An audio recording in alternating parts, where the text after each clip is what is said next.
pertaining to the homicide on Vine Street occurring yesterday. Our Assistant Chief of Operations, Jason Stilley, will be the one offering comment, and there will be a short Q&A session afterwards.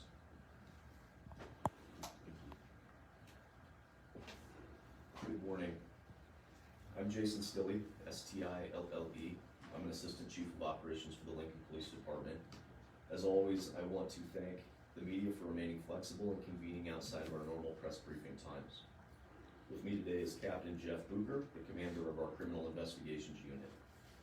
The purpose of this press conference today is to provide an update into the homicide that occurred at 26th and Vine yesterday afternoon, and to announce the arrest of 50-year-old Brian Adams, B-R-I-A-N, Adams, A-D-A-M-S, on one count of second-degree murder and one count of use of a weapon to commit a felony. Before getting into the details of the case, I want to offer my condolences to the family and friends of the victim.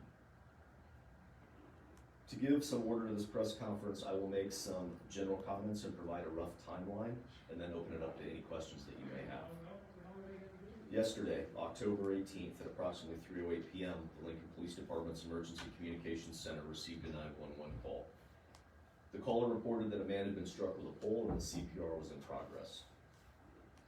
Officers of the center team received the call and arrived within 3 minutes, along with members of Lincoln Fire and Rescue, and began life-saving measures. The victim, 29-year-old male, was transported to a local area hospital where he was pronounced deceased at 3:56 p.m. Members of our criminal investigations team and uniformed street personnel worked immediately to secure the scene and began investigating the details surrounding the incident. Brian Adams was quickly developed as a suspect and ultimately located at a home in the southwest Lincoln area a few hours later. He was taken into custody without incident. Adams is currently being treated at an area hospital and will be lodged in jail once released. I want to thank the members of the criminal investigations team, uniformed members of our various affected street teams, and the crime scene technicians for their tireless work securing, processing, cataloging evidence, interviewing witnesses, and following up on investigative leads.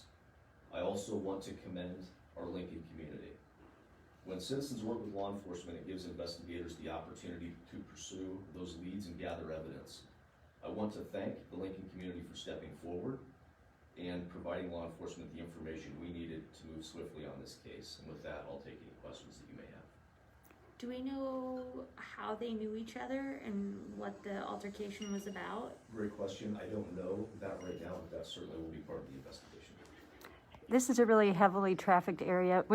Did this happen inside or outside of the home? It's outside of the home. I would describe it as a driveway or a common driveway on the back side of the house. So there may have been a number of witnesses to what was happening. Correct. Did Adams or the victim live at the home where this altercation happened?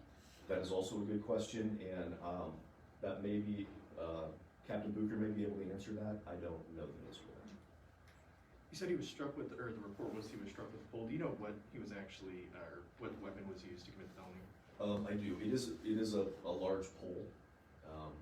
Beyond that, further, I'm not going to get into some of the details. So today, while we do have some witnesses that have come forward, we are confident that there could be others. And so certainly we don't want to taint any of the information we could glean from those interviews by putting it all in the media right now. So do you know if this was a mutual fight at some point? It appeared that it was a mutual fight. Is that why Adams was hospitalized, taken to a hospital? The extent of his injuries, I don't know. I imagine that given the proximity, it could be related to the fight. That's part of the investigation.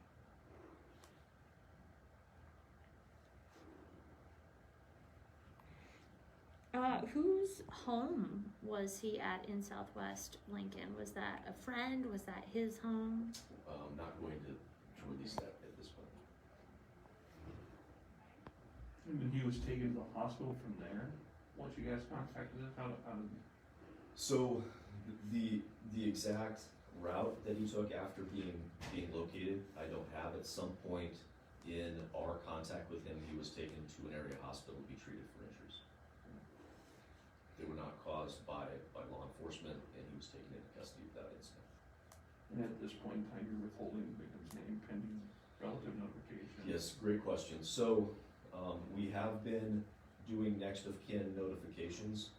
Certainly we are in the victim business, and I put myself as being empathetic in their shoes, and I would want to hear it from us rather than on social media or from some other source.